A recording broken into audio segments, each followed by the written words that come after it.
सिर्फ जिद की एक गांठ खुल जाए, सिर्फ जिद की एक गांठ खुल जाए तो उलझे हुए कई रिश्ते सुलझ जाएं।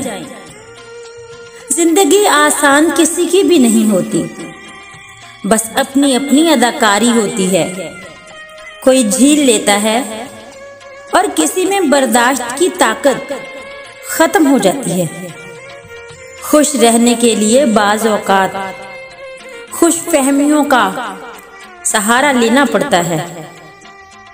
अपनी नाकदरी करने वालों को अपना साया भी मुयस्सर न होने दें।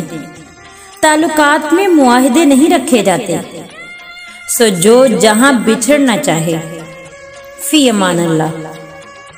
मोहब्बत रब से हो, मोहब्बत रब से हो तो सुकून देती है, ना खौफ जुदाई का, ना डर बेवफाई का।